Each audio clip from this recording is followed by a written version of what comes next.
Olá, queridos irmãos e amigos, aqui estamos uma vez mais para uma nova lição, a lição 9 deste trimestre, e hoje nós vamos falar de algo, é bem forte, o conflito cósmico. Pois bem, deixem-me dizer-vos já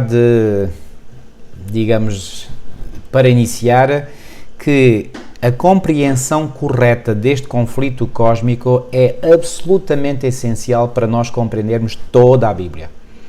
Muitas pessoas têm dificuldade em compreender aquilo que a Bíblia revela porque ainda não compreenderam, ainda não tiveram um vislumbre deste grande conflito cósmico que acontece na história e acontece em cada um de nós, seres humanos.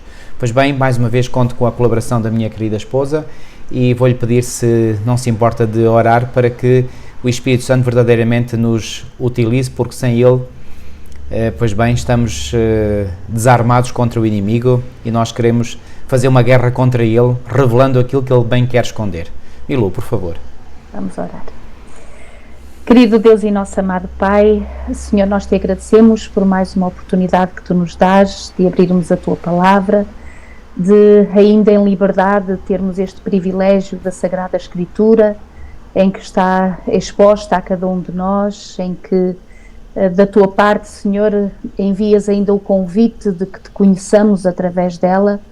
E, Senhor, privilegiados que nos sentimos e honrados, queremos pedir-te, Senhor, que nos dês a graça do teu Santo Espírito para a compreendermos, Senhor. Amém. Nós vivemos dias solenes, tempos solenes, em que a história deste mundo está a chegar ao seu final e, mais do que nunca, Senhor, tu desejas que muitos mais venham ao conhecimento da palavra, para não perecerem, Senhor, mas através dela te conhecerem e terem acesso também à vida eterna, Senhor. Amém, Senhor. Ajuda-nos, Senhor, na compreensão deste que é o tema básico da história do pecado, da história do plano da salvação, que é a questão do grande conflito cósmico. Ajuda-nos, Senhor, a permitir que o teu Santo Espírito nos revele as coisas que estão ocultas, as coisas que são fundamentais compreendermos, para já aqui sabermos fazer face a este conflito e preparar-nos, Senhor, para a eternidade. Amém. Fica connosco, Senhor, que nos inspires, que nos abençoes, que nos ajudes a focar-nos acima de tudo naquele que já venceu, que és tu, e que seja a tua graça e o teu Santo Espírito que nos assista neste instante. Amém. Pedimos tudo isto e tudo agradecemos em nome de Jesus. Amém. Amém, Senhor. Pois bem, Milu, faz precisamente neste mês de fevereiro 35 anos, nunca mais me esqueço, que participei num encontro de jovens universitários aqui em Portugal e o convidado especial foi o pastor Teófilo Ferreira, já faleceu, em julho de 2020. E em determinada altura, até foi assim num contexto privado, estávamos a fazer um pequeno passeio, eu, ele e mais um jovem casal de namorados, aliás. E em determinada altura eu interroguei-o ou falei de algo que eu estava a viver, dilema na minha mente, sobre os estudos que estava a fazer na Faculdade de Psicologia, e aquilo que ele me revelou na altura foi uma revelação completa. Eu tenho a certeza absoluta, hoje mais do que nunca, tenho a certeza absoluta que Deus o usou naquele momento para me revelar algo que eu precisava desesperadamente de conhecer. E ele, em termos muito simples, aquilo para ele se calhar até foi algo muito normal, ter dito aquilo, mas naquele momento, e dito da forma como ele o disse, foi algo que, teve um impacto tremendo na minha mente. E o que ele disse foi que a nossa mente é o campo de batalha do grande conflito entre as forças sobrenaturais do bem e as forças sobrenaturais do mal. Ele usou estas expressões assim. Uau! Aquilo foi... Eu, na altura, embora aquilo me tivesse impactado, eu não realizei completamente a profundidade deste pensamento, mas a partir daí, a minha mente foi-se abrindo, foi-se alargando a minha compreensão. A própria compreensão da palavra de Deus foi-se abrindo, e embora eu já tivesse ouvido naturalmente falar deste conflito cósmico, e repara, eu nasci na igreja, como tu sabes, e talvez alguns não saibam, e sempre ouvi falar deste conflito entre Cristo e Satanás, mas ainda não tinha realizado de forma bem pontual que esse conflito cósmico não se vive a não ser na mente de cada ser humano. E, portanto, aquela tentativa que é feita nas ciências, chamadas ciências sociais e humanas, de compreender a mente humana, passa completamente ao lado se nós não percebermos que a nossa mente é o campo de batalha deste grande conflito cósmico entre as forças do bem e as forças do mal. Uau, que revelação! E então eu peço a Deus que Deus nos possa usar, a mim e à minha esposa, para que, eventualmente, aquilo que nós vamos dizer nesta lição possa, quem sabe, não direi para todos, mas pelo menos para alguns de vós que nos irão ouvir, ter um impacto tão significativo como aquele que teve estas palavras que eu ouvi de um servo de Deus, de um homem de Deus, há 35 anos atrás. Milu, já fiz esta introdução, gostaria que tu pudesses também dar o teu testemunho, se é que queres partilhar, sobre o que é que esta noção do grande conflito, deste conflito cósmico, faz na tua mente. É interessante que não é só na mente de alguns que vem este desafio sobre a complexidade da existência de qualquer coisa para além daquilo que nós compreendamos ou daquilo que nós vemos.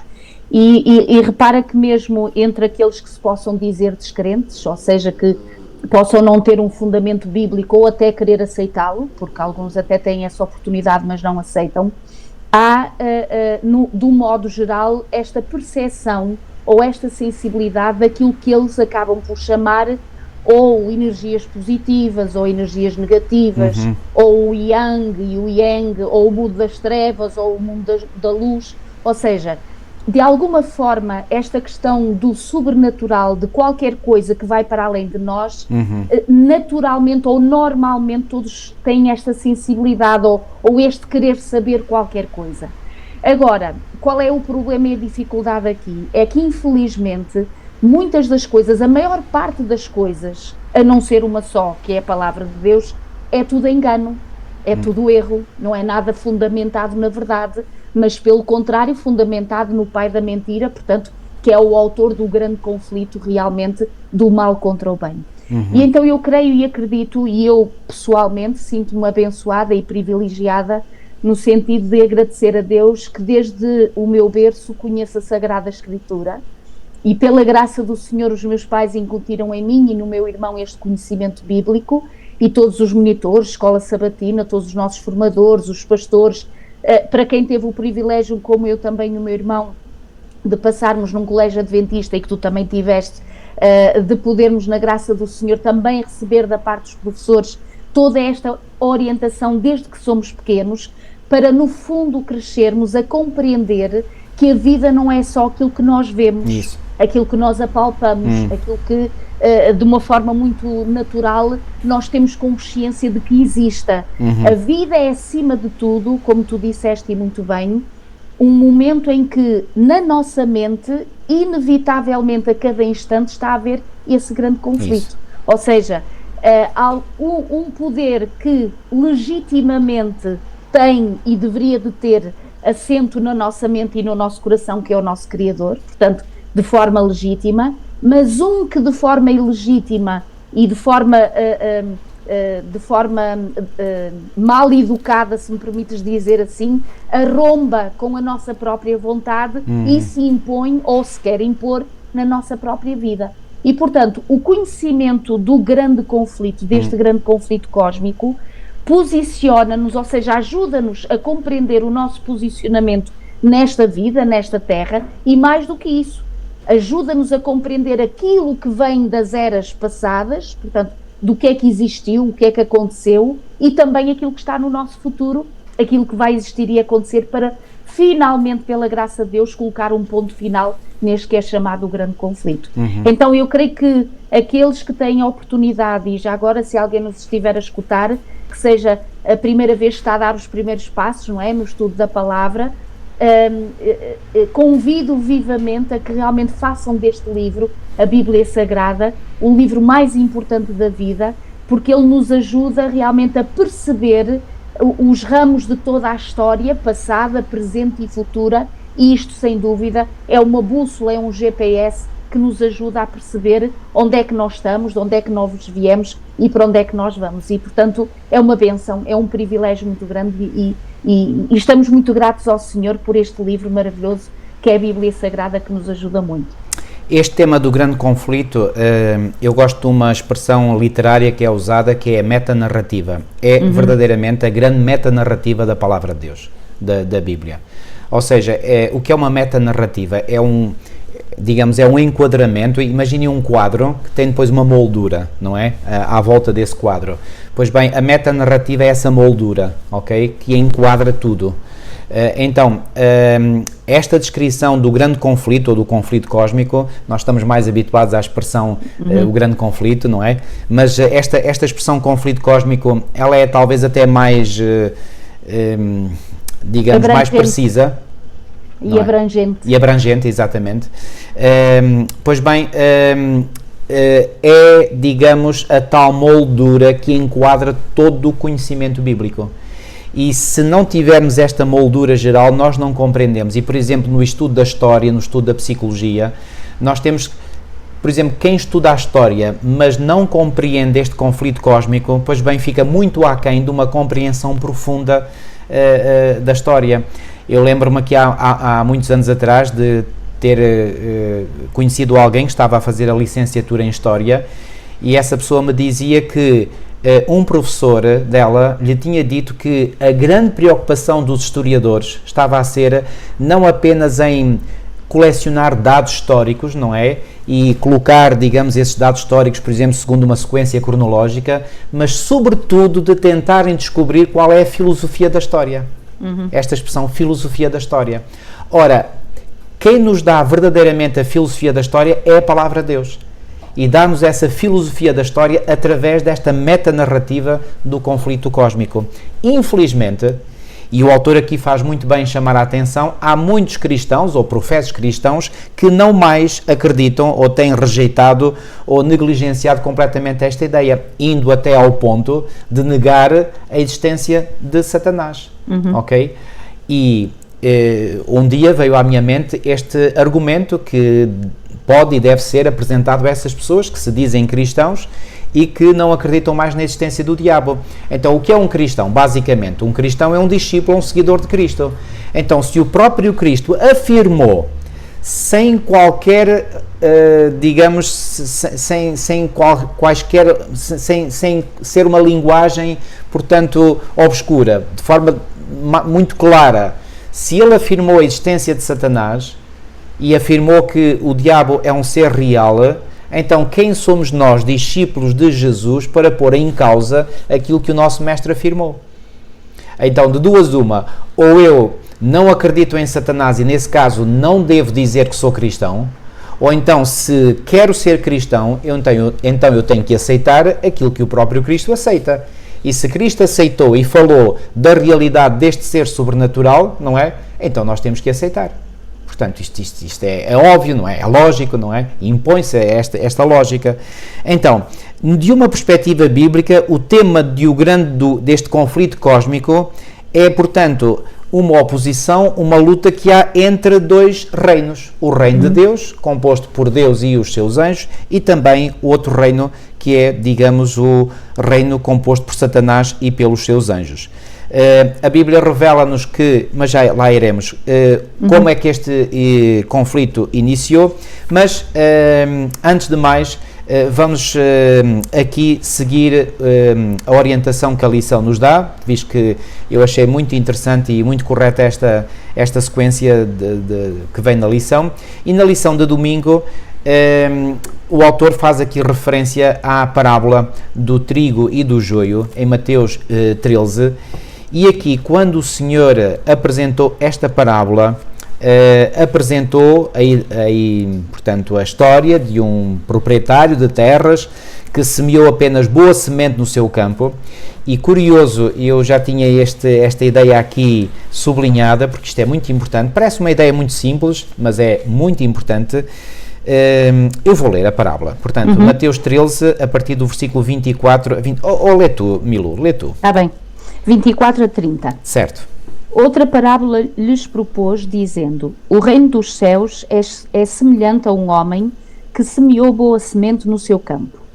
Mas enquanto os homens dormiam, veio o inimigo dele, semeou o joio no meio do trigo e retirou-se. E quando a erva cresceu e produziu fruto, apareceu também o joio. Então, vindo os servos do dono da casa, lhe disseram: Senhor, não semeaste boa semente no teu campo? De onde vem, pois, o joio? Ele, porém, lhes respondeu: Um inimigo fez isso. Mas os servos lhe perguntaram: Queres que vamos e arranquemos o joio? Não, replicou ele, para que ao separar o joio não arranqueis também com ele o trigo. Deixai-os crescer juntos, até à colheita, e no tempo da colheita direi aos ceifeiros: Ajuntai primeiro o joio, atai-o em feixes para ser queimado, mas o trigo recolhei-o no meu celeiro. Muito bem, esta é uma parábola que Jesus contou e, como qualquer parábola, aliás, a palavra parábola aparece mesmo no texto bíblico, não apenas nos títulos. Às vezes há parábolas em que não diz que é uma parábola no texto bíblico, só os títulos é que indicam, mas os títulos foram acrescentados. Mas aqui, no versículo 24, diz mesmo: propôs-lhes outra parábola. Ok? Então, estamos em face de uma parábola e, como todas as parábolas, têm que ser interpretadas, porque as parábolas usam linguagem simbólica ou figurada, não é? Aqui, esta parábola é, digamos, imagine aqueles... imagine os livros de matemática ou de aritmética que nós usávamos na escola, que apresentavam exercícios, e havia sempre inicialmente um exercício resolvido, não é? E depois, com base nesse exercício resolvido, nós procurávamos resolver os outros exercícios. Depois íamos ver no final do livro, nas soluções, se estava certo, se não estava, mas pelo menos havia um exemplo que era, digamos, apresentado. Pois bem, esta parábola, o próprio Jesus deu a interpretação para que nós ficássemos a saber como devemos interpretar as parábolas. Não as devemos interpretar literalmente. Ou seja, aqui o trigo e o joio não significam, portanto, o trigo literal, nem o joio literal. Nem este proprietário também é um proprietário de um terreno literal, não é? Então, como é que nós sabemos o que é que esta parábola significa? Pois bem, a partir do versículo 36, deste mesmo capítulo 13 de Mateus, diz assim: Então, tendo despedido a multidão, foi Jesus para casa, e chegaram ao pé dele os seus discípulos, aqueles que seguramente que o acompanhavam mais, que eram aqueles que Lucas chama os apóstolos, em Lucas 6, e chegaram ao pé dele os seus discípulos, dizendo: Explica-nos a parábola do joio do campo. Porque certamente, e agora nós podemos fazer aqui uma dedução, e creio que é uma dedução muito lógica, nós podemos deduzir que estes discípulos, não é, ouviram Jesus falar desta parábola, mas não a perceberam, não achas, Milu?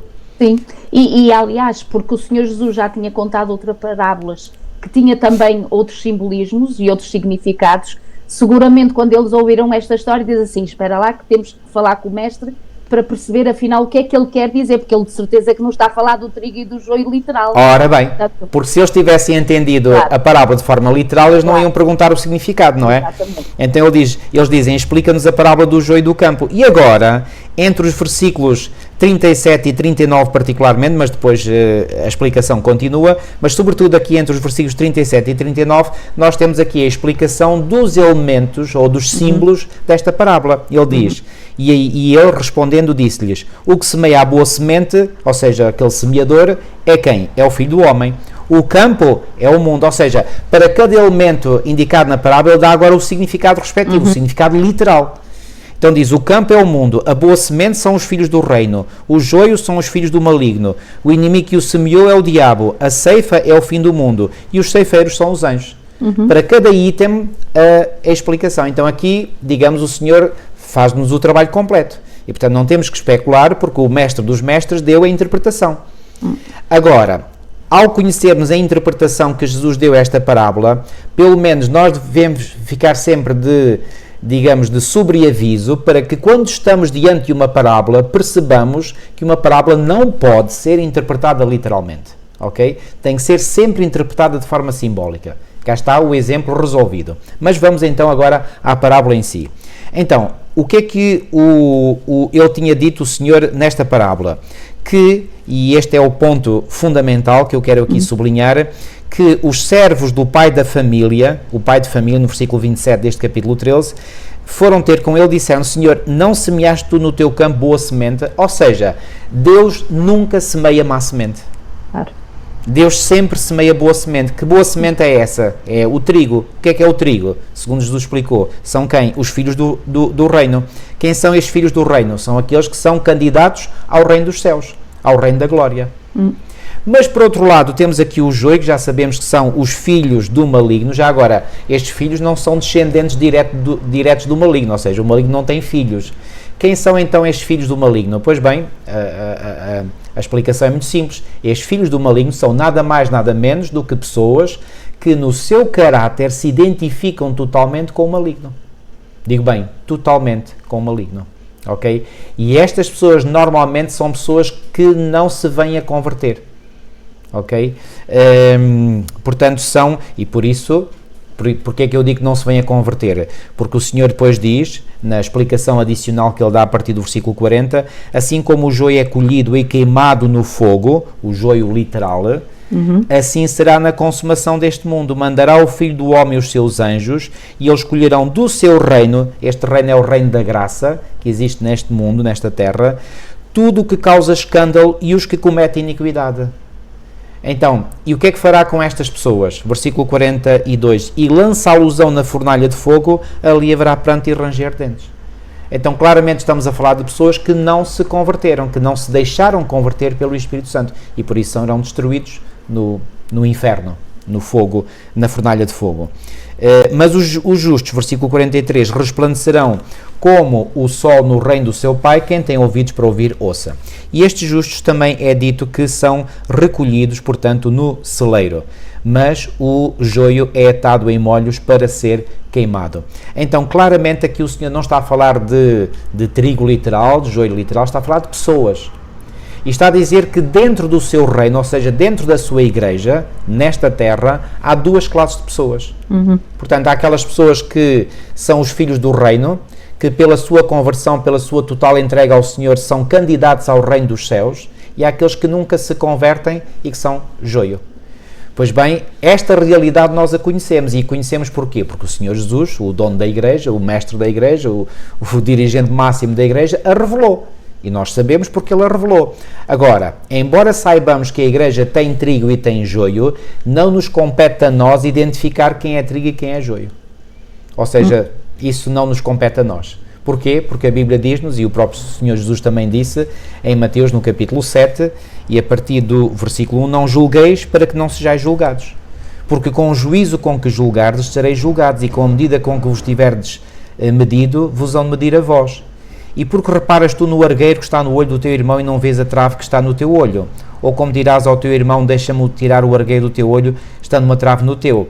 Então, claramente não nos compete a nós fazer juízos sobre o que vai no coração de cada um e dizer que este é trigo, aquele é joio. Não podemos simplesmente fazer isso. Sabemos que o trigo e o joio, ou seja, os filhos do reino e os filhos do maligno, coabitarão na igreja até ao tempo da ceifa, ou seja, até ao tempo da colheita, da consumação do século, mas identificar quem é quem, não sabemos, não nos compete, não é o nosso trabalho, Deus nunca nos deu esse trabalho e, portanto, é assunto que é proibido para nós, não é assim, Milu? Sem dúvida, um dos capítulos muito interessantes em que nós encontramos detalhes sobre esta parábola é no livro Parábolas de Jesus, de Ellen White, onde nós vamos ler exatamente o comentário que ela faz sobre, portanto, sobre esta mesma parábola. E tem lá ideias maravilhosas, quase cada frase são ideias maravilhosas, todas elas. E é interessante que uma das citações que me impressionou bastante, que recordei agora ao estudar a lição, vem na página 96, portanto, na página 30 do Parábolas de Jesus, que diz assim: introduzindo na igreja aqueles que levam o nome de Deus, enquanto lhe negam o caráter, faz o maligno que Deus seja desonrado e a obra da salvação mal representada e almas postas em perigo. Ou seja, esta questão da parábola do joio e do trigo, como tu falaste e muito bem, se tem a sua aplicação escatológica, não é lá para o fim, quando o Senhor Jesus vier, em que realmente, literalmente, aqueles que são de Jesus serão salvos, que é representado pelo trigo, mas aqueles que rejeitaram o Senhor Jesus e têm um caráter semelhante ao de Satanás, que são considerados o joio, serão mortos para todo o sempre. Essa aplicação escatológica no fim, mas agora neste momento presente uma aplicação simbólica daqueles que compõem a sua própria a Igreja de Deus, não é? Em que na própria Igreja poderão haver aqueles que nós não sabemos, como disseste muito bem, que se identificam com o trigo e aqueles que se identificam como o joio. Haverá, nós sabemos que há. Sim, exatamente.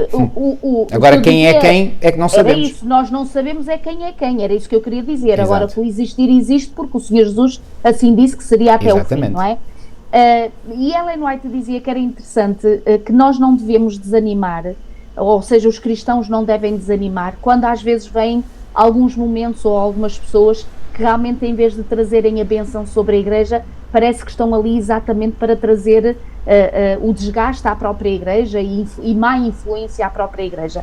E ela até nos recorda que no início da Igreja primitiva também havia um Ananias e uma Safira, que havia também, por exemplo, um Simão o Mago, que havia, por exemplo, o Demas que abandonou o apóstolo Paulo, ou seja, pessoas que também estiveram no início da Igreja, que não estavam com o Espírito de Jesus, infelizmente, mas que percorriam, permitam uma expressão, os bancos da Igreja, não é? Mas que a seu tempo acabaram por manifestar o que lhes ia no coração. Pois. E quando o Senhor aqui diz que não devamos arrancar, quando o outro todo zeloso, não é? Dizer, Senhor, queres que limpe já o joio e, portanto... Vamos limpar a Igreja. Isso, vai ficar tudo puro, somos todos puros, vai ficar uma Igreja pura. O problema era que a gente ia para outra igreja e nós é que sujávamos a outra igreja, está bem, porque não há nenhum puro, nenhum sequer, portanto precisamos todos da graça de Deus.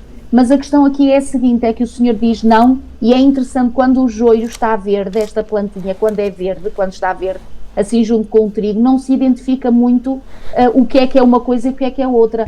É só depois de amadurecer, de maturar, só depois quando... Aí é que se vê. Aí é que se vê a grande diferença. Então o Senhor aqui diz, e isto vem também buscar a tal ideia que ainda esta semana recordamos outra vez, que em vez do Senhor ter retirado logo aquele que era a principal erva de joio, que era Satanás, logo de imediato, não se via naquele momento ainda o resultado daquela rebelião, então o Senhor permite que o tempo passe para ficar mais do que evidente como realmente é mau o pecado e como realmente são más as atitudes e o caráter daquele que o representa e daquele que é o próprio pecado, que é o próprio Satanás.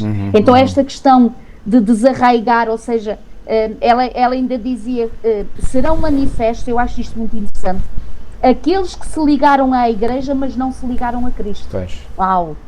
Ou seja, nós podemos estar como membros de igreja, nós podemos ser frequentadores assíduos de uma igreja, e mesmo assim, infelizmente, não sermos pela graça de Deus o trigo, mas continuarmos a ser rebeldes no nosso coração, identificando-nos mais com aquele que luta contra a Igreja e contra o Senhor da Igreja, em vez de sermos identificados e semelhantes ao Senhor da Igreja, que é o Senhor Jesus. E isto é algo de muito solene. É, sem dúvida. Agora, eu gosto também de um texto que está no final do Antigo Testamento, em Malaquias 3:18, e este texto aponta, e eu creio que é para um tempo bem próximo da segunda vinda de Cristo. Porquê é que eu digo isto? Porque eu vou ler este texto, que é Malaquias 3:18, e depois o texto vem logo a seguir, que é Malaquias 4:1. Diz assim: então vereis outra vez a diferença entre o justo e o ímpio, entre o que serve a Deus e o que o não serve. E depois o capítulo 4, versículo 1 diz: porque eis que aquele dia vem ardendo como forno, todos os soberbos e todos os que cometem impiedade serão como palha, e o dia que está para vir os abrasará, diz o Senhor dos Exércitos, de sorte que lhes não deixará nem raiz nem ramo. À luz de 2 de Pedro 3, e eu vou lá a 2 de Pedro 3, Pedro diz que o dia do Senhor, no capítulo 3 e no versículo 10 da 2 de Pedro, diz assim: mas o dia do Senhor virá como ladrão de noite, no qual os céus passarão com grande estrondo, e os elementos ardendo se desfarão, e a terra e as obras que nela há se queimarão. Ok? Então, e no versículo 12, aguardando e apressando-vos para a vinda do dia de Deus, em que os céus em fogo se desfarão e os elementos ardendo se fundirão. Então, Malaquias 4:1 está claramente a falar de que evento? Da segunda vinda de Cristo. E o texto que precede Malaquias 4:1 diz: então vereis outra vez a diferença entre o justo e o ímpio, entre o que serve a Deus e o que o não serve. Então, quando é que esta diferença se manifestará? Precisamente pouco tempo antes da segunda vinda de Cristo. E daí este texto estar aqui precisamente antes do texto que descreve a segunda vinda de Cristo. Então eu acredito que algum tempo antes da segunda vinda de Cristo se irá manifestar, e nós sabemos, por exemplo, através de profecias depois mais detalhadas, que chegará um tempo em que o tempo da graça para este mundo irá terminar, quem está salvo estará salvo para sempre, e quem estará perdido para sempre. Obviamente que aí estão separados. E, portanto, estarão juntos os ímpios de um lado e estarão juntos os salvos do outro. E, claro, aí nos apercebemos que claramente não é quem é que está de um lado e quem é que está do outro. Mas, por agora, volto a dizer, não nos compete a nós saber quem é quem. E a propósito disso, eu gosto muito de um texto do apóstolo Paulo, que está em 1 Coríntios 4:5, que diz o seguinte, e eu vou ler este texto, 1 Coríntios 4:5, portanto, nada julgueis antes do tempo. Qual tempo? Vamos ver, até que o Senhor venha. Então, que tempo é este? É o tempo em que o Senhor há de vir. Nada julgueis antes do tempo, até que o Senhor venha, o qual também trará à luz as coisas ocultas das trevas e manifestará os desígnios dos corações, e então cada um receberá de Deus o louvor. O que são estes desígnios dos corações? São as motivações. Reparem, duas pessoas podem fazer exatamente a mesma coisa. Uma faz com uma motivação e outro faz com outra motivação. Um pode fazer com uma motivação correta e outro com a motivação errada. Como é que nós sabemos qual é a motivação que está por trás? Não sabemos. Só Deus sabe. E, portanto, Deus é o único que está apto, que está capacitado a julgar os desígnios dos corações, as motivações que estão ocultas no coração de cada um. Oxalá que nós tenhamos a transparência necessária para tudo aquilo que está cá dentro do nosso coração, da nossa mente, possamos, através da confissão, apresentar diante de Deus, para que aquilo que não está em conformidade com a sua vontade, nós o possamos expor diante de Deus, e arrependendo-nos e confessando esses erros ou esses pecados, dizer, Senhor, olha, no meu coração ainda há esta tendência ou este gosto por este pecado ou por aquele, então, Senhor, por favor, vem eliminar do meu coração, da minha mente, esse pecado, essa iniquidade que ainda está cá alojado no meu coração. E acreditem, queridos irmãos e amigos, quando nós fazemos este trabalho, Deus age em nós. Deus tem prazer em que nós sejamos transparentes, que não ocultemos nada, que não escondamos. Aliás, há um texto em Provérbios 28, que seguramente os irmãos conhecem muito bem, e este texto diz o quê? Provérbios capítulo 28 e no versículo 9, diz assim, o que desvia, não, é 13 sim, diz assim, portanto, o que encobre as suas transgressões nunca prosperará, mas o que as confessa e deixa alcançará misericórdia. Reparem que aqui o autor bíblico, que neste caso é o rei Salomão, ele coloca aqui dois caminhos. Reparem, o que encobre as suas transgressões. O que é encobrir as suas transgressões? Será que eu posso esconder as minhas transgressões diante de Deus? De um Deus que é omnisciente, sabe todas as coisas? É evidente que não. Então o que é encobrir as suas transgressões, segundo a expressão usada aqui pelo rei Salomão? Pois bem, mais à frente ele põe em contraste aquele que as confessa. Então o que é encobrir as transgressões? É não confessar. Exatamente, é não confessar. Então, para que não esteja nada escondido entre nós e Deus, nós devemos confessar. E ao confessarmos, então, aí o Senhor tem misericórdia de nós e nos perdoa, e mais do que perdoar, purifica de todo o mal, segundo a promessa que está em 1 João 9, e dá-nos a vitória sobre o pecado. Isso é algo grandioso, é algo extraordinário. Claro, Ele não dará essa vitória a quem preferir, portanto, encobrir ou esconder as suas transgressões. Portanto, temos que as confessar. A confissão é algo absolutamente indispensável para nós estarmos bem com Deus. Senão, estamos muito mal e podemos ser joio, nesse caso. Ok? Que nenhum de nós possa ser esse joio. Milu, vamos avançar. Não sei se queres dizer mais alguma coisa aqui nesta... Não, só recordar, por isso mesmo, de acordo com o que estavas a dizer, Ellen White diz que a colheita é o fim do tempo da graça. E porquê? Porque a partir daí não há possibilidade de confessar e viver esse perdão, não é? E há uma frase muito interessante que ela diz que a profissão de fé não é isso que vai pesar na balança, pois claro, mas é o caráter é que decide o nosso destino. Ora bem. Ou seja, nós podemos passar anos a ter uma profissão de fé e não ter uma experiência de fé. E a experiência de fé, que é o relacionamento com Deus, e esse sim é que vai limar, claro, é que vai limpar, é que vai transformar, é a chamada conversão, não é? Ou Isso. seja, nós íamos numa determinada direção e depois agora fazemos uma volta de 180 graus. Com Jesus nós vamos em outra direção completamente oposta. E, portanto, é muito importante nós entendermos isto de que há um inimigo que quer semear dentro da nossa mente, do nosso coração, a dúvida, a revolta, o ressentimento, ou seja, ervas más. E reparem, eu estava a estudar e estava-me a lembrar. A um agricultor não é preciso fazer nenhum esforço para encontrar as ervas daninhas lá no campo. Ele não tem que as semear, elas aparecem, não é? Ele tem é que as limpar, que ir tirando. E agora repara como, infelizmente, a nossa natureza carnal e tendenciosa, ela naturalmente tende para o mal, claro. Não é? Nós não precisamos fazer muito esforço para fazermos o mal, infelizmente. Nós caímos lá naturalmente.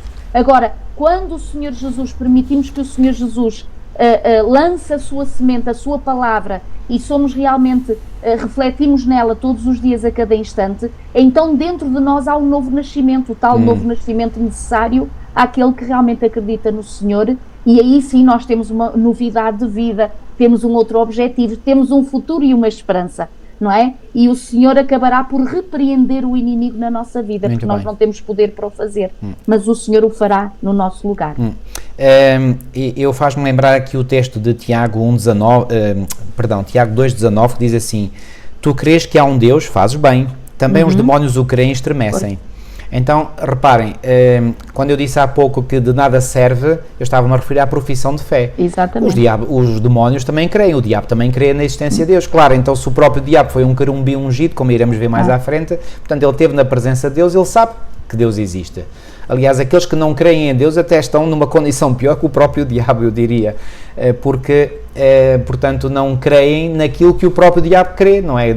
O diabo sabe e os seus demónios sabem que Deus existe, não é? Mas isso não lhes chega. Como diz aqui o apóstolo Tiago, portanto, eles também creem, mas estremecem, porque não estão bem diante de Deus, não é? Pois bem, nós também podemos crer em Deus, mas isso não chega. Isso. Não chega mesmo, amigos. Portanto, a nossa profissão de fé em Deus não é suficiente. Nós temos que passar à prática, e passar à prática é lutar com Deus, andar com Deus, para que Ele a pouco e pouco vá transformando o nosso caráter. Milu, vamos para a lição de segunda, a origem do conflito na terra. Pois bem, e depois iremos ver a origem do conflito no céu, mas aqui começa pela terra. E onde é que tudo começou na terra? Pois bem, num lugar perfeito, nada mais do que o Jardim do Éden, e com os nossos primeiros pais, Adão e Eva. Já agora, a ideia de que nós, seres humanos, ou a raça humana, veio através de um processo evolutivo, nada mais é, e creio que agora já podem facilmente compreender isso, nada mais é do que uma das muitas mentiras que o pai da mentira usa para desviar a mente das pessoas de Deus e do seu Criador. Tão simples quanto isto, amigos. Eu, quando compreendi isto, pronto, o assunto da evolução que me perturbou durante anos ficou resolvido, mas 100% resolvido. É uma mentira de Satanás, como há muitas outras mentiras, infelizmente. Mas, portanto, a verdade, a pura verdade, é que nós fomos feitos à imagem e à semelhança de Deus. É verdade que essa imagem e essa semelhança têm deteriorado ao longo do tempo com o pecado, mas inicialmente era uma imagem absolutamente perfeita. Milu, vou-te dar agora a oportunidade de tu explanares aqui a lição de segunda. Então, aqui no livro de Gênesis, nós vamos logo aqui ao capítulo 1 e no versículo 31. É interessante que o autor faz-nos recordar que tudo quanto Deus fizera, eis que era muito bom. Ou seja, tudo quanto havia feito o Senhor ao longo da semana da criação, era muito bom. Certo. Só que alguma coisa não estava bem depois, e nós sabemos o que é que surgiu depois, chamado o tal livre-arbítrio que nós falamos semana passada, em que o casal que foi colocado exatamente num lugar perfeito, acabou pelo uso da sua própria liberdade de trazer sobre si consequências que eram essas que o Senhor não queria que viessem sobre eles. E repara, por isso é que quando Satanás diz em Gênesis capítulo 13, entre os versículos 1 a 7, certamente não morrereis, ou seja, como que dando a dizer, há coisas que o Senhor não vos quis revelar, e realmente havia coisas que Deus não queria revelar, que era a consequência do mal, não é? Portanto, e o próprio mal em si? O próprio mal em si, não era por querer privar o casal de alguma coisa de bom, pelo contrário, era querer privá-los de uma coisa muito má. Mas infelizmente a serpente suscitou a mentira sobre o caráter de Deus e portanto é tudo isto, é sempre isto que está em causa, a maior parte das vezes é esta dúvida sobre o caráter de Deus, e vai usar exatamente esta pergunta que vai lançar dúvidas e no fundo fazer uma exclamação: certamente vós não morrereis. E isto é um grande engano, porque é verdade que eles não morreram logo, não é? Portanto, não houve logo a morte imediata, mal eles cometeram o pecado, mas não houve a morte deles porque houve um animal que morreu no lugar deles. Exatamente. Ou dois animais, talvez um animal para cada um deles. Exato. E agora aqui o que estava a ser ensinado já por Deus a este próprio casal é que realmente, se não houver um substituto, que era a questão do animalzinho, então eles morreriam por toda a eternidade. Exatamente. E portanto foi graças a esse sacrifício que já desde a eternidade, não é, já estava planeado na omnisciência de Deus. Por isso aqui em Apocalipse 13 fala do Cordeiro de Deus que foi morto desde a fundação do mundo. Desde a fundação do mundo.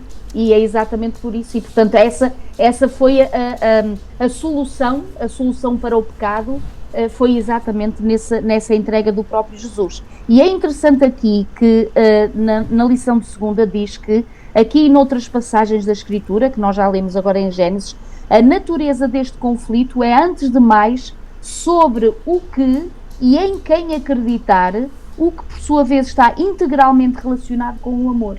Ou seja, a quem é que eu vou dar ouvidos? Isso. Porque Eva tinha ouvido o que Deus tinha dito. Isso. E agora estava a ouvir o que a serpente estava a dizer. Pois. E hoje o mesmo conflito continua. É exatamente a mesma coisa. As mesmas vozes chegam até nós, na nossa mente, uma que vem da parte de Deus, que vem para nos sensibilizar, nos convidar a podermos tomar a fazer a boa escolha. Isso. E outra que se impõe e que martela para que realmente nos perturbe e nos leve a cair numa escolha que alguns até dizem: eu até nem queria, eu até nem desejava isto, e acabam por cair. Portanto, o grande conflito, as vozes, as duas forças, o tal poder do bem e o poder do mal, continuam aqui a martelar na nossa mente para que tomemos uma decisão, e a gente toma sempre uma decisão. Umas vezes é de um lado, outras vezes infelizmente é do outro.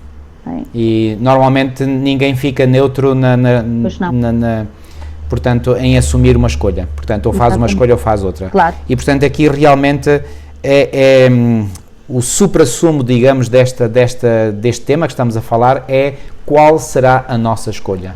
Em quem acreditamos. E é óbvio que nós acabaremos por amar a pessoa a quem nós confiamos, não é? Isso. Portanto, se eu confio em Deus, então eu vou ter plena confiança nele e vou amá-lo. Se por outro lado eu vou estar a servir as sugestões ou estar a fazer aquilo que me é sugerido pelo inimigo, eu vou amar o inimigo, não é? E portanto é realmente uma questão, portanto aqui a escolha vai determinar o nosso amor, a quem é que nós amamos. Ou se calhar eu diria, é por amarmos alguém que nós acabamos por confiar, não é? Também. Deus deposita no nosso coração o seu amor, porque Deus é amor. Certo. E nós, ao compreendermos o seu amor, amámo-lo, e ao o amarmos, então nós vamos confiar, vamos nos entregar, não é? Exatamente. E vamos realmente aceitar as decisões que Ele tem para a nossa vida, os conselhos que Ele nos dá. Mas é interessante que quando em Gênesis nós recordávamos que aqui foi exatamente a origem do conflito na Terra, não é? Portanto, ali no Éden. Também ali no Éden o Senhor fala logo desta esperança, deste futuro. O autor aqui diz, até neste quadradinho em baixo, mesmo no fim da lição, Sim. que é o chamado proto-evangelium, não é? Portanto, que o evangelho só surge logo ali, que é o quê? A boa nova da salvação. Isso. E então qual era? Era que realmente o Messias esmagaria a cabeça da serpente. E nós sabemos que uma serpente só morre quando a cabeça ela é atingida na cabeça. Isso. Portanto, no Isso corpo mesmo. ela continua lá a jogar e a mexer-se, mas na cabeça não, é mesmo o fim da vida daquele animal. Então o Senhor logo aqui, no momento em que parecia estar tudo perdido, que estaria, não fosse o Senhor a falar deste Evangelho, a dizer que o Messias iria, através do seu sacrifício, terminar com aquilo que seria as influências do mal. Não é? E o sistema sacrificial que foi iniciado pelo próprio Deus no Jardim do Éden, em favor dos nossos primeiros pais, Adão e Eva, não é esse sistema sacrificial em si que resolvia o problema. Atenção. Pois. Ele era apenas uma previsão que apontava, um tipo que apontava para o verdadeiro Cordeiro de Deus que tira o pecado do mundo, como João Batista disse quando viu Jesus, não é? Portanto, quem tira o pecado não é os animais, não é? Os animais são apenas um símbolo desse Cordeiro de Deus, que é Jesus Cristo, o Messias, que esse sim é que tira o pecado do mundo. Os animais não têm poder nenhum, não é? Mas através desse sistema sacrificial que durou cerca de 4.000 anos, não é? Desde a queda dos nossos primeiros pais até à primeira vinda de Cristo, pois bem, todos aqueles que com genuína fé participavam nesses rituais, nesses sacrifícios, eles punham a sua fé no Messias vindouro. Okay? É claro que houve muitos, e durante alguns períodos da história, que faziam os sacrifícios por fazer, não é? Sem nada no seu coração. Obviamente que esses sacrifícios não tinham valor nenhum, e por isso é que o Senhor vai dizer, por exemplo, através de um profeta: eu estou farto dos vossos sacrifícios, já vos posso ver. Porquê? Porque as pessoas faziam esses sacrifícios sem qualquer valor, sem pensar no verdadeiro e profundo significado que o sacrifício animal tinha, que não era válido em si mesmo, mas apontava para o sacrifício supremo do Messias. E por isso é que o Senhor chega a dizer: obediência quero e não sacrifício. É isso mesmo, é isso mesmo. E aliás o salmista Davi, gosto muito, no Salmo 51, ele vai dizer: se tu quisesses sacrifício, eu ter-te-ia dado. Bem, e ele diz isto, que é mais impressionante, ele diz isto no momento em que o sistema sacrificial estava em vigor ainda. Estava em vigor. Portanto, ele diz isto no Salmo 51. Bom, ok, vamos avançar. E, ora bem, este conflito que começou na Terra, não foi aqui que ele começou, portanto... Pois, não começou na Terra. Começou no céu. Isso. Conforme diz a lição de terça-feira. Portanto, aqui o autor está a avançar para trás na história, não é? Isso. Então, este conflito começou no céu. Outro lugar perfeito, outro lugar onde só havia harmonia, bem-estar, felicidade, tudo era perfeito, até o dia em que este ser, que estava ao lado do próprio Deus, e como é que nós sabemos isso? Porque há aqui um texto em Ezequiel 28, que diz que ele era querubim da guarda ungido. E eu quero mostrar aqui dois textos que ainda não foi há muito tempo que eu descobri, que provam isso mesmo. Eu vou primeiro ler Ezequiel 28, e o versículo 14 diz assim: tu eras querubim ungido para proteger. Proteger a quem? Obviamente proteger a Deus. Como é que nós sabemos isso? Eu vou ler ainda o resto do versículo 14. E te estabeleci: no monte santo de Deus estavas. Ora, que monte santo de Deus era este? Era precisamente um monte, ou digamos, sabem que um trono está normalmente num ponto mais elevado, não é? Este monte santo era nada mais nada menos do que o local onde estava o trono de Deus. E onde está o trono de Deus, ok? E diz aqui: no meio das pedras afogueadas andavas. Estas pedras afogueadas, ou seja, pedras com fogo, eu acredito que não eram as pedras em si que tinham fogo, mas eram pedras tão brilhantes que refletiam a glória que emanava do próprio Deus. Porque o Salmo 104, e já aqui um dia falamos... Aliás, esta minha tradução até diz: no brilho das pedras andavas. No brilho, ou seja, as pedras tinham um brilho. Não é que as pedras em si tivessem brilho, assim como a lua em si não tem luz, não é? Mas irradia, reflete a luz do sol. Pois bem, estas pedras não tinham luz em si mesmo, brilho em si mesmo, mas irradiavam, refletiam a glória que emanava de Deus, que estava no seu trono. E como é que nós sabemos que Deus tem luz? Porque no Salmo 104 e nos versículos 1 e 2 diz assim: Senhor Deus meu, tu és magnificentíssimo, estás vestido de glória e de majestade, ele cobre-se de luz como de um vestido. Então qual é o vestido, entre aspas, de Deus? É a luz, é a sua glória, não é? E esta glória emanava e refletia nestas pedras. Agora, há dois textos que eu quero aqui partilhar, Milu. Um é em 2 de Samuel 6.2, eu vou-te pedir que leias este texto, 2 de Samuel 6.2. Estes são os textos que eu encontrei há pouco tempo e que me ajudaram a compreender. Aliás, eu já tinha esta ideia, mas não estava fundamentada em algo bíblico, e este texto fundamenta. Em 2 Samuel 6.2, portanto, fala aí da arca, que fazia parte do templo, não é? Em Jerusalém, e lê o que é que aí diz. Dispôs-se e com todo o povo que tinha consigo, partiu para Baalá de Judá, para levarem de lá para cima a Arca de Deus. Então está a falar da Arca de Deus, e agora vê o que diz a seguir. Sobre a qual se invoca o nome do Senhor dos Exércitos, que se assenta acima dos querubins. Aí diz acima dos querubins, aqui diz Sim. Entre os querubins. Ok. Entre os querubins. E a arca, nós sabemos que a arca que estava no lugar santíssimo do santuário terrestre e depois do templo de Salomão em Jerusalém, essa arca tinha uma tampa que era chamada o propiciatório. Em cada extremidade dessa tampa ou desse propiciatório estavam 2 querubins feitos em ouro maciço e as faces desses querubins estavam voltadas para baixo. Entre os querubins se manifestava a Shekinah. E essa Shekinah representava no santuário terrestre aquilo que no santuário celestial é o lugar do trono de Deus. Então aqueles querubins em ouro, imagens, não é?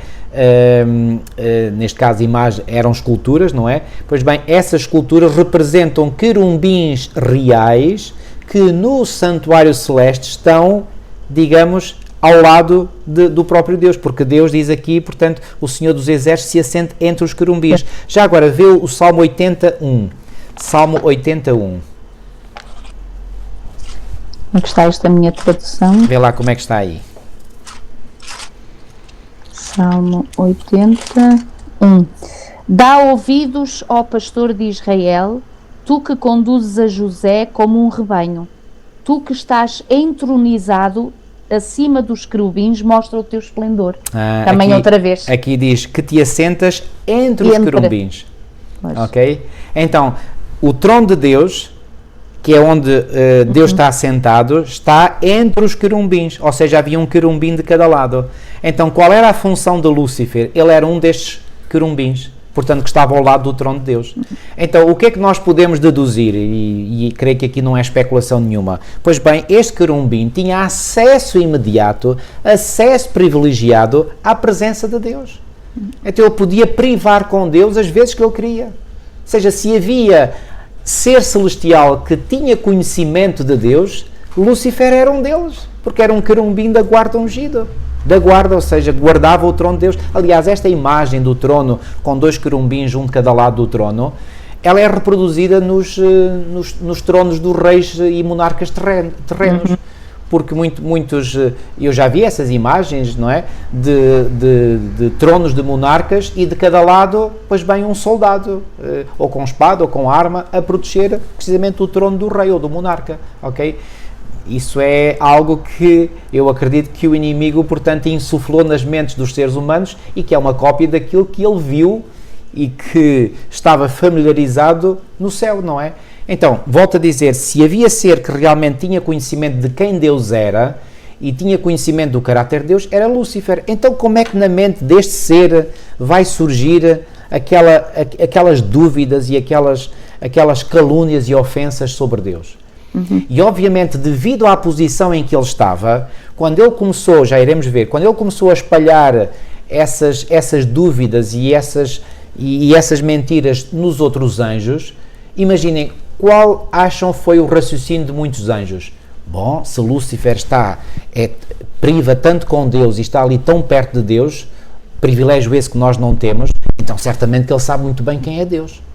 Então, o que é que isso os levou? Levou-os a acreditarem naquilo que Lúcifer estava a dizer. Eles não tinham nenhuma evidência de que aquilo que ele estava a dizer fosse verdade, mas, como tinham confiança nele e sabiam que ele estava numa posição privilegiada, ele pensou, se calhar ele sabe de coisas que nós não sabemos porque ele priva constantemente com Deus.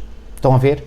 Isso foi terrível, isso lançou uma nódoa sobre o caráter de Deus e tudo aquilo que Deus tem procurado fazer desde então é tentar limpar o seu caráter destas nódoas que Lúcifer, com maldade no seu coração, atirou contra o caráter de Deus. Repara, imaginem o que é, por exemplo, tentem-se colocar, entre aspas, no lugar de Deus, aqui entre aspas, obviamente. Imaginem alguém que lança sobre vós acusações completamente falsas. mas as pessoas ouvem aquilo, e se a pessoa que faz essas acusações é uma pessoa que está numa posição de confiança, mesmo que não acreditem totalmente, as pessoas pelo menos ficam na dúvida. Será que aquilo não é verdade? E aquela pessoa conhece a pessoa porque priva com ela. Então reparem, isto levantou um problema gravíssimo no universo. E todos os seres criados ficaram, obviamente, será que é verdade? Será que não é verdade? Mesmo aqueles que não aceitaram, digamos, estas mentiras de Satanás, eles, na mente deles ainda havia dúvidas. E sabem até quando essas dúvidas existiram, está revelado, até que viram Jesus ser morto na cruz do Calvário. E viram que por detrás de toda essa trama que conduziu Jesus à morte na cruz do Calvário estava Satanás. Ou seja, Lúcifer foi ao ponto de arquitetar a morte do seu próprio Criador. Isto é algo absolutamente terrível. E isto aconteceu. E repara, quando há pouco estavas a dizer que não havia lugar mais próximo de Deus do que aquele que o próprio Lúcifer ocupava, e mesmo o próprio nome dele, Lúcifer, anjo de luz, essa luz lhe vinha do trono do Senhor. Isso mesmo. Ou seja, ele emanava da parte de Deus, porque ele estava exposto a Deus, estava ali junto de Deus, então através dele a mesma luz era emitida. Mas repara aqui o que é realmente inconcebível e até incompreensível. Como é que alguma vez a criatura almeja ser o Criador? Isso. E foi isso que começou a surgir no coração do Lúcifer. Ou seja, quando diz aqui em Isaías, não é? Subirei ao céu, acima das estrelas, exaltarei o meu trono, serei semelhante ao Altíssimo. Isso. Ou seja, aqui havia um desejo de não se satisfazer naquilo para a qual ele tinha sido criado, que já era uma grande honra, que era um grande privilégio acima de todos os anjos que ali estavam, de todo o exército angelical, não é? Ele tinha ali uma proeminência, uma honra que mais nenhum tinha, e mesmo assim, de alguma forma, como diz a palavra de Deus, o mistério da iniquidade surge naquele coração, e ele começa realmente a lançar a dúvida sobre o caráter, particularmente sobre o caráter de Deus, sobre a sua própria justiça, porque ele sabia perfeitamente que Deus era justo, claro, ele sabia perfeitamente que o Senhor era amor e que era correto. Só que ele ambicionou algo que não lhe cabia. E, portanto, para chegar lá, reparem, quão frequentemente hoje em dia nós vemos isso no nosso mundo. Pessoas às vezes que querem atingir determinadas posições e não olham a meios para atingir esses fins.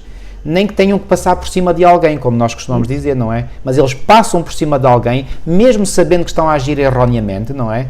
Mesmo que sabendo que estão a lançar falsas acusações sobre o caráter de alguém, mas fazem isso só com um objetivo. Eu tenho que chegar onde eu quero. E é essa posição, essa função de poder, de autoridade. E, portanto, deita abaixo o que está à direita, deita abaixo o que está à esquerda, tem é que lá chegar. Foi isso que Lúcifer fez. Terrível, terrível mesmo. Isto é um espírito mesmo, no fundo, isto é uma violência, não é? E aqui na descrição de Lúcifer fala também da violência. E depois, aqui nos versículos 13 e 14, eu vou contar aqui as vezes em que Lúcifer chama a atenção sobre o seu próprio eu. E tu dizias no teu coração, diz assim, eu, primeira vez, subirei ao céu, acima das estrelas de Deus, exaltarei. Sabem que na língua portuguesa o sujeito é muitas vezes subentendido. Eu nunca mais me esqueço de ter aprendido isto na escola primária. Então, assim como na língua inglesa, o sujeito é sempre apresentado, o I, o I maiúsculo, ai. Na língua portuguesa não, é subentendido. Então eu vou pôr aqui as vezes que o sujeito aparece subentendido. Portanto, eu recapitulo desde o início. Eu, primeira vez, subirei ao céu, acima das estrelas de Deus, eu exaltarei o meu é o pronome possessivo, também te chama a atenção para si, 3 vezes. E no monte da congregação, não está lá o eu, mas está subentendido, eu me assentarei da banda dos lados do norte. Eu subirei acima das mais altas nuvens e eu serei semelhante ao Altíssimo. 6 vezes. Curiosamente, este número 6 é o número da imperfeição. Ou seja, por 6 vezes Lúcifer chama a atenção para o eu. Eu pergunto, acham que ele tinha um problema com o eu, sim ou não? Claro que tinha. Aí chama-se egoísmo ou egocentrismo. Então, qual foi o principal problema de Lúcifer? Egocentrismo, ter o eu no centro. É o que quer dizer a palavra egocentrismo, ter o eu no centro. Eu sou o mais importante. Eu. Tudo tem que girar à minha volta. Amigos, quando alguém tem este problema, eu diria, tem um dos maiores problemas psicológicos, mentais, psiquiátricos que pode haver. Foi isto que levou à queda Lúcifer, é isto que leva à queda muita gente. Porque quando nós nos centramos no eu, pois bem, estamos a caminhar para o abismo. A lei do céu é uma lei de uma outra natureza, que é centrar-nos nos outros, em Deus em primeiro lugar e nos outros. Abstrair-nos de nós próprios.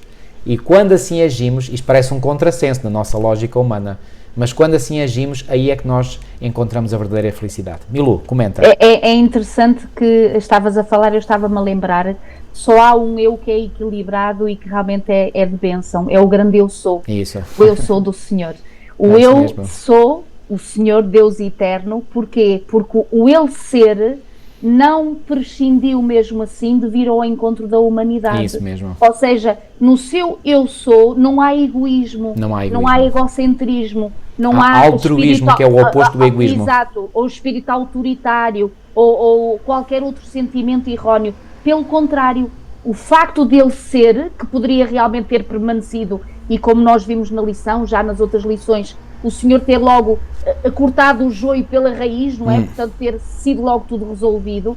Só que o Senhor compreende que na lei do amor o tempo é importante para manifestar as intenções de cada coração. É verdade. Então o eu sou também ao longo deste tempo tem manifestado o amor para com a humanidade. Se este tempo está a passar e o inimigo está a ter a oportunidade de agir com a sua maldade e com a sua intenção de derrotar e destruir todos, ao mesmo tempo e de forma ainda maior, se quisermos ver, o Senhor tem manifesto a sua intenção salvífica, o seu amor para com a humanidade, o seu carinho para com aquele que peca, que cai em pecado, o seu braço estendido, sempre estendido para levantar o pecador.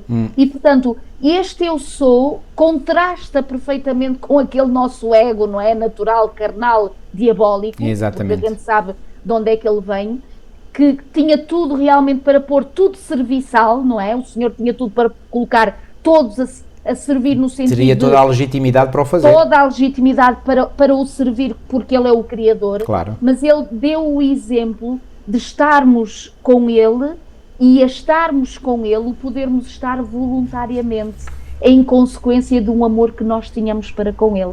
E isto realmente é maravilhoso. É o grande eu sou, e este grande eu sou é o Deus do Senhor, dos exércitos, é o maravilhoso Deus. Olha, estou contente que tenhas chamado a atenção para o eu sou, que realmente esse eu, esse é que é o supremo eu, não é? Isso. E é um eu que não é egoísta, mas é altruísta. Exato. Muito bem. Milu, vamos passar à lição de quarta, porque aqui na lição de quarta vem... É o busilis da questão. É o busilis da questão, é isso mesmo. O que é que levou Lúcifer a sentir este orgulho, a sentir este egocentrismo, a querer exaltar-se, a depois usar as mentiras? Foi o tal comércio, nós não lemos esse texto que vem em Ezequiel 28, na multiplicação do teu comércio. A palavra que fala lá de comércio, portanto, quer dizer também... calúnia, exatamente, portanto, calúnia. Então, ele usou tudo isso com que objetivo? Qual era o grande objetivo dele? Ora, diz lá. O objetivo é exatamente o título da lição de quarta, era a adoração. E isto será e sempre foi, e está a ser, e vai ser no futuro, a razão de aqueles que adoram o Criador se salvarem e aqueles que realmente fazem prática da adoração àquele que é inimigo de Deus e nosso, se perderem por toda a eternidade. Ou seja, a questão de adoração, a quem nós adoramos, e daí a importância do sétimo dia, não é? Também do sábado do Senhor, o sétimo dia, porque nesse dia nós reconhecemos que Cristo, que Deus é o nosso Criador. Então nós adoramos aquele que nos criou. Nós queremos ser fiéis àquele que nos criou, aquele que é a razão da nossa existência.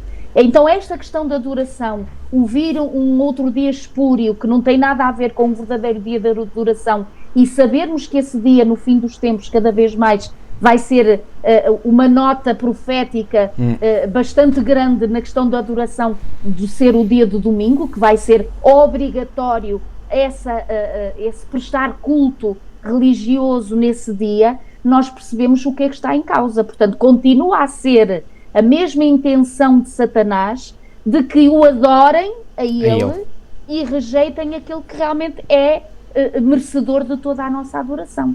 E, portanto, sempre esteve em causa, desde o início do grande conflito, a questão da adoração. Hoje em dia também somos colocados, segundo o conhecimento que vem pela palavra de Deus, de escolhermos aquele a quem nós adoramos. Isso. E vai ser sobre quem nós adoramos que o grande conflito se dará no fim dos tempos, portanto, que é a resolução. Não Eu até diria, vai terminar nessa questão. Vai determinar, exatamente. E vai terminar da mesma maneira como começou, porque lá no Éden, qual foi a decisão que Eva teve que tomar e Adão teve que tomar? A quem nós escolhemos. Ouvimos. A quem nós servimos, exatamente. Eles escolheram, infelizmente, servir a Satanás, não é? E por isso se tornaram servos dele.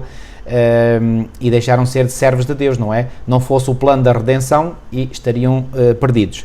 Pois bem, no tempo do fim é exatamente a mesma coisa. Portanto, a questão, toda a humanidade vai ter que ser confrontada a quem é que vai adorar.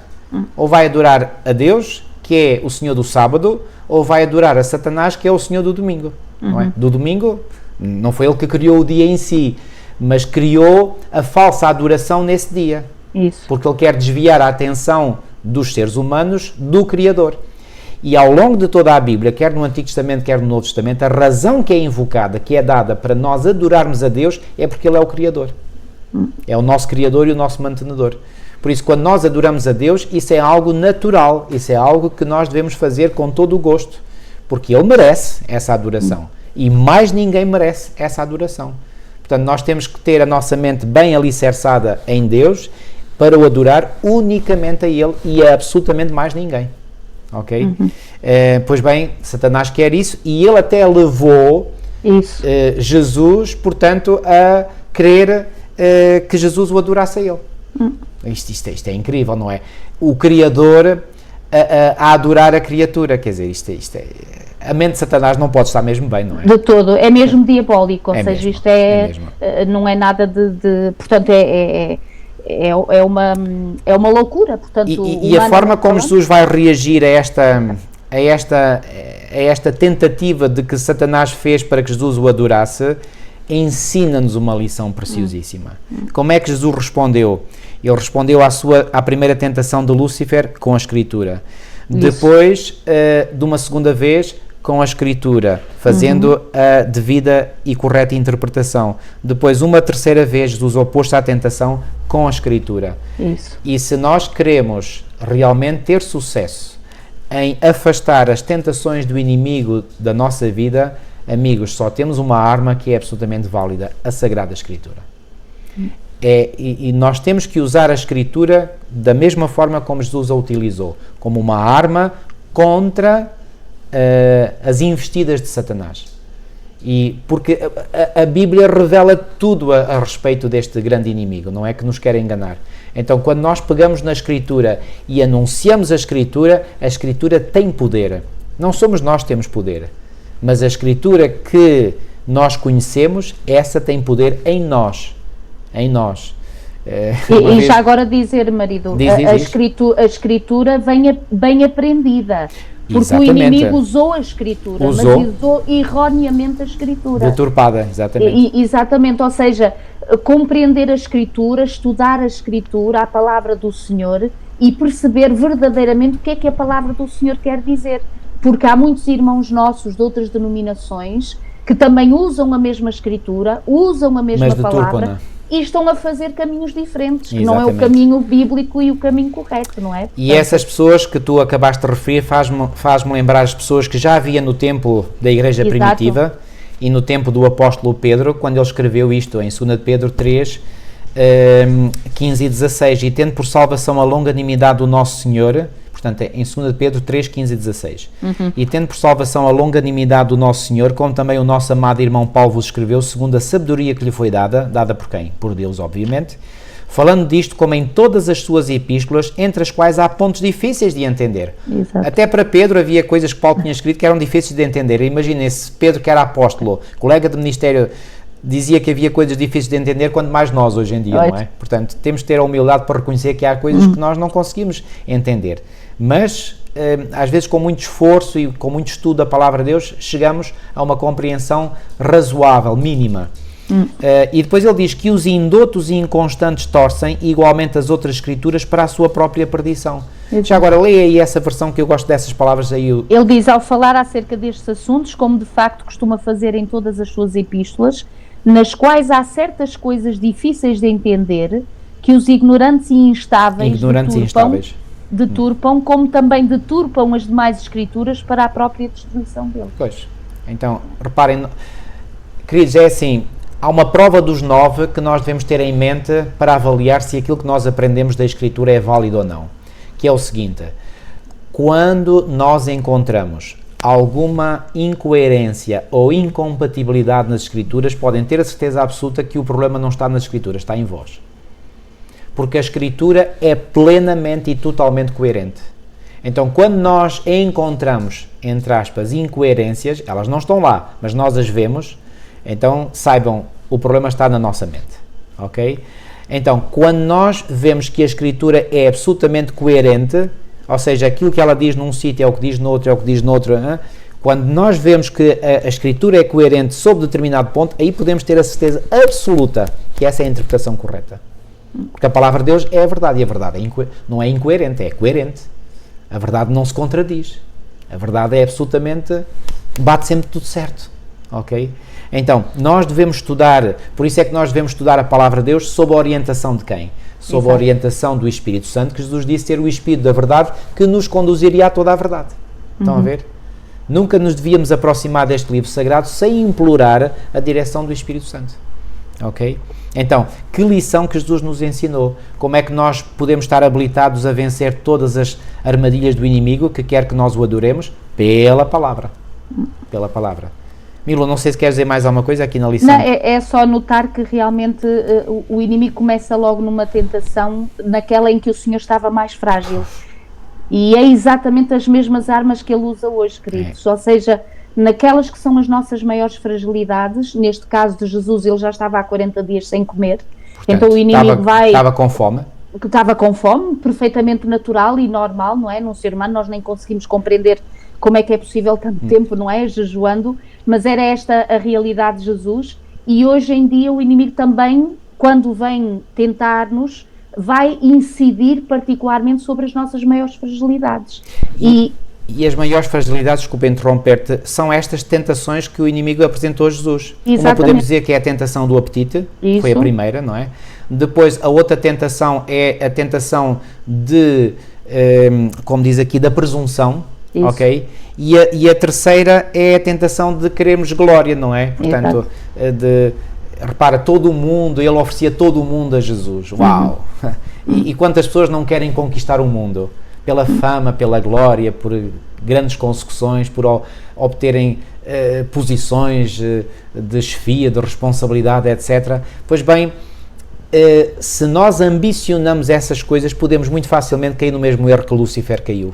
Então nós devemos estar contentes com aquilo que temos, na posição em que estamos. Se o Senhor achar por bem que devamos servir noutra posição, pois bem, a seu tempo Ele se encarregará de nos chamar. A gente não precisa se preocupar com isso, que o Senhor a seu tempo nos irá chamar. Nem que seja agarrando-nos pelas barbas, não é? Como Ele fez. Esta é uma imagem que me veio agora à mente, faz-me lembrar Moisés, porque Moisés não queria, não é? Quando o Senhor chamou lá no deserto de Midian, e Moisés não queria e teimou com o Senhor e disse: Senhor, mas eu não sei falar, mas vais e tens que ir.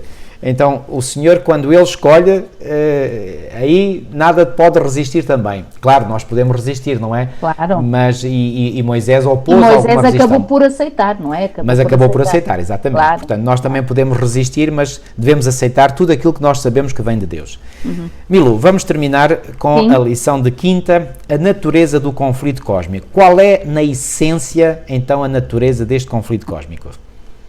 No fundo, como é, e como diz aqui o autor, como é tal conflito possível, como é que alguém se pode opor ao Deus onipotente, não é? Nós até pensamos, mas como é que isto foi possível? Como é que isto é possível? Um Deus que tudo pode, não é? Um Deus omnipotente. Se este grande conflito fosse baseado no poder puro, teria terminado antes mesmo de ter começado. Eu gostei dessa frase. Achei interessante, e é verdade. Claro. Se fosse apenas uma questão de poder, quem é que tem mais poder? E É Cristo, é sempre, Deus. com certeza, não é? Claro. Mas não era só isso que estava em causa, não era a questão de um poder que estava em causa. E é como diz aqui o autor, ele deve ser de um tipo diferente. De facto, a Escritura revela que o conflito é uma disputa sobre o caráter de Deus. Isso mesmo. Um conflito sobre alegações caluniosas levantadas pelo diabo contra Deus, que, entre outras coisas, declaram que Deus não é plenamente bom e amorável. Ou seja, foi isto que ficou em causa, foi isto que foi levantado. Essa é que é a verdadeira natureza deste conflito cósmico. Do grande Portanto, conflito. não é só uma questão só de poder, não é? Isso. Claro, o poder está envolvido, obviamente, não é? Mas não é só uma questão de poder, porque se fosse só uma questão de poder, então o Senhor resolvia isto num ápice, não é? Exatamente. Ainda mesmo antes de ter começado. Não, Exato. é uma questão de caráter. Isso. É uma questão de caráter. E aqui, portanto, são dois caráteres que estão em choque, não é? Em luta, em conflito, e qual deles se revelará ser o melhor, o caráter bom, e qual deles será o caráter mau. Então, no desenvolvimento ou no desenrolar deste conflito cósmico, tem ficado muito claro diante de todo o universo que Deus realmente é bom e que Satanás é mau. E acho interessante esta citação que veio mesmo aqui na quinta-feira. Deus, na forma de lidar com o pecado, apenas podia empregar a justiça e a verdade. Já Satanás podia fazer uso daquilo que Deus não usa, nem nunca usaria: lisonja, engano, procurar a falsificar a palavra de Deus e representar falsamente o seu plano de governo perante os anjos, alegando que Deus não era justo ao estabelecer leis e regras aos habitantes do céu, que ao exigir submissão e obediência às suas criaturas, estava apenas à procura de exaltação de si mesmo. Repara como o inimigo projeta em Deus aquilo que ele próprio queria era para si próprio. Exatamente, aquilo que ele próprio é. E nós às vezes fazemos isto, nós às vezes projetamos nos outros os nossos próprios erros. Isso mesmo. Aquilo que nós somos falhos, nós dizemos que somos outros e somos nós que temos esse problema, não é? Mais facilmente nós vemos os problemas nos outros do que em nós mesmos. Exato, exatamente. Portanto, deveria ser demonstrado perante os habitantes do céu, bem como de todos os mundos, que o governo de Deus é justo e a sua lei perfeita. Satanás tinha dado a entender que estava a procurar promover o bem do universo. O verdadeiro caráter do usurpador e o seu real objetivo deveriam ser compreendidos por todos. Ele deveria ter tempo para se revelar através das suas obras ímpias. E é por isso que ainda cá estamos. É isso. É exato. Para que sejam manifestas as obras de Satanás e, ao mesmo tempo, as obras de Deus também estão aí para quem quiser ver. Milo, eu vou terminar lendo aqui esta citação também de Ellen White na lição de sexta, e com isto terminamos. Sim. Diz assim: nada é ensinado de forma mais clara nas Escrituras do que o facto de não ter sido Deus, de maneira alguma, o responsável pela manifestação do pecado, e de não ter havido qualquer retirada arbitrária da graça divina, nem deficiência no governo divino que desse motivo ao aparecimento da rebeldia. O pecado é o intruso, para o qual não se pode dar nenhuma razão. É misterioso, inexplicável. Desculpá-lo corresponde a defendê-lo. Se ele, Satanás, tivesse sido excluído imediatamente da existência, ou seja, tivesse sido destruído, morto, eles quem? Os habitantes do céu e dos outros mundos, passariam a servir Deus mais por temor do que por amor. A influência do enganador não teria sido destruída por completo, nem o espírito de revolta teria sido totalmente desarraigado. Devia permitir-se que o mal mostrasse plenamente os seus resultados, para o bem de todo o universo, eu diria para a segurança de todo o universo. Através dos séculos sem fim, Satanás devia desenvolver mais completamente os seus princípios, para que as suas acusações contra o governo divino pudessem ser vistas por todos os seres criados sob a sua verdadeira luz, e para sempre pudessem ser postas acima de qualquer dúvida a justiça e a misericórdia de Deus e a imutabilidade da sua lei. Isto Amém. Esclarece completamente as nossas mentes. Portanto, não há dúvida, e todas as pessoas que já estudam a palavra de Deus há mais tempo, que vivem na sua própria vida esta experiência com Deus, sabem que Deus é bom, Deus é justo, Deus é misericordioso, compassivo, e nós o temos sentido tantas vezes. Então não há a menor das menores dúvidas, não pode haver, de que Deus realmente é bom e Satanás não presta. O seu programa não presta. E está completamente desacreditado. Completamente desacreditado. E louvado seja Deus pela forma como Ele resolve as coisas, e finalmente todo o universo reconhecerá que a forma como Deus agiu nesta crise Foi ainda justa. confirmou mais o seu amor e a sua justiça. Isso. Fantástico. Vamos terminar com uma oração. Nosso querido e amado Pai que estás nos céus, ó Senhor, a Tua palavra é tão clara, tão cristalina. Ó Senhor, muito obrigado por nos ajudares a compreender, Senhor, estes dois extremos neste grande conflito cósmico entre o bem e o mal.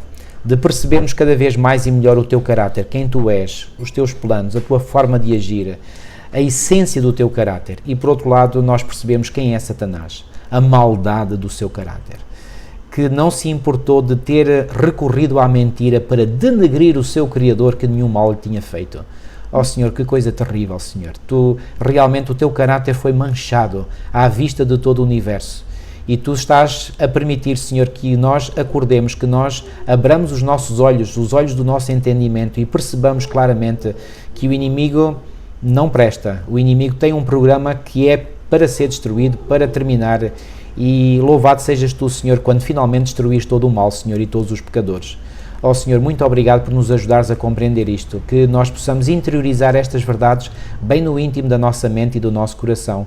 Fica, pois, connosco, Senhor, é o que nós pedimos e pela fé Te agradecemos, em nome de Jesus. Amém. Amém. Ok, amigos, ficamos por aqui hoje e marcamos encontro para a próxima semana para um novo estudo. Até lá, que Deus vos continue a guiar e a abençoar grandemente. Até para a semana, se Deus quiser.